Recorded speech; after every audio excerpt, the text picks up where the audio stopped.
సూర్యచంద్రులు ప్రతి సంవత్సరం మాఘమాసంలో మకర రాశిలో కలిసినప్పటికీ బృహస్పతి 12 సంవత్సరాలకు ఒకసారి మాత్రమే మేషరాశిలోకి ప్రవేశిస్తాడు.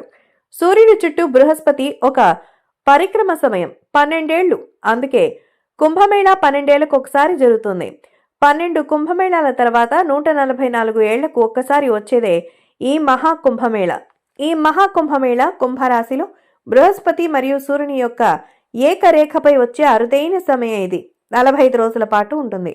ఈ అరుదైన సమయం ఆధ్యాత్మిక వృద్ధికి మరియు అంతర్గత శక్తి పెంపుకి దోహదపడుతుంది.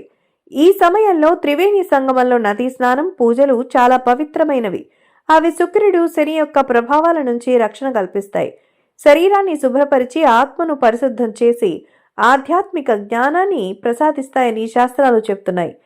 ఇక నిన్న పవిత్ర త్రివేణి సంగమంలో స్నానం చేసిన తర్వాత గంగా పెండాల్లో నిన్న జరిగిన నదీ సరస్సులో అనేక మంది నదీ పరిరక్షకుల సమక్షంలో పీఠాధిపతులు, శాస్త్రవేత్తలు, ప్రభుత్వాధికారులు ఉన్న సభలో వేదికపై వారితో కూర్చుని గంగా నది సంరక్షణకు మరియు దేశంలో ఉన్న అన్ని నదుల సంరక్షణకు సమిష్టిగా పనిచేయాలని సంకల్పం చేయడం జరిగింది.